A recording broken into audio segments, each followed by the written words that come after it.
পরোটা, দুটো সেদ্ধ ডিম, 50 টাকা দিন। 3টে ডিম কেউ পারবে না। 40 হবে 50 দিন। একটা ডিমে 10 টাকা খুচরো নেই। খাবারটা খেয়ে যাওয়ার সময় বলে যাবেন স্যার, ক্যামেরায় বলে যাবেন 60 পিস। এগারো প্লাস্টিক খোলো তো, দারুণ করেছো, দেখছো পুরো ক্লিন হয়ে গেছে। এই একটা কাজে না, উনি এসে পরিচয় করছেন, উনি ভালো কাজ করেন। দোকান যদি তুমি কোনোদিন করো তা আমি আছি। দোকান করবে বলে, দোকান করলে করবে, তাকে উনি কষ্ট করে করবে।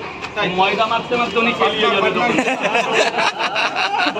কোনো ব্যবসা করলে এই আমাদের বয়সে করতে হয়। এখন তুমি গোছাতে গোছাতে তো মরে যাবা, আর খাবে কে তাহলে?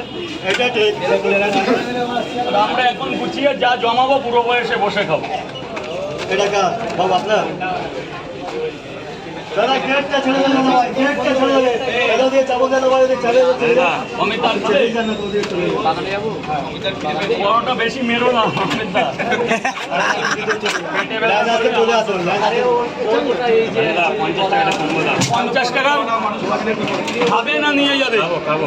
এই আর কাউকে লাইন দিও না এই পর্যন্ত। কটা বাজে? কটা? 9:05। পয়সার জন্য না, আজকে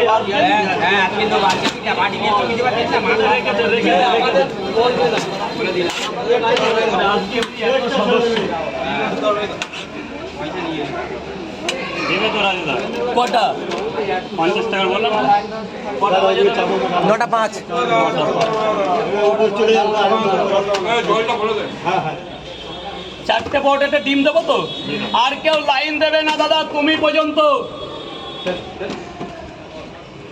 4টে পরোটা, একটা সেদ্ধ ডিম, 50 টাকা। মাল বেশি আনছি না দা, বাড়িতে শরীর ভালো না তো কারো। স্যার বলুন, দুটো করে 3 জায়গা, একটা করে ডিম দেবো না? হেভি লাগবে স্যার।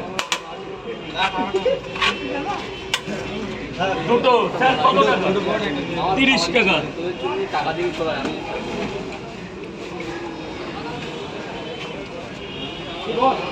এই গোপাল দাস, সিগারেট দিয়ে তো পয়সা নেই, আপনি নিয়ে আসুন।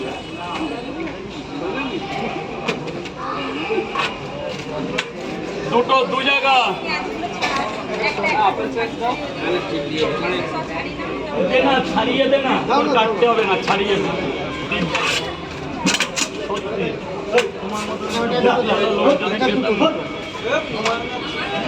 তোমার মতন লোক একজন আমার পাশে দরকার। কাজ করতে হবে না, শুধু সাপোর্টের জন্য দরকার।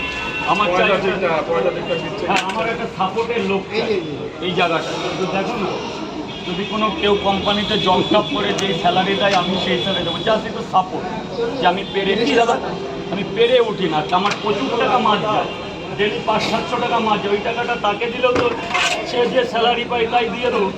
আমার একটা সাপোর্ট চাই, বুঝলো? এরা তো বন্ধু বান্ধব, আজ এসে আর 3 মাস পর আসবে।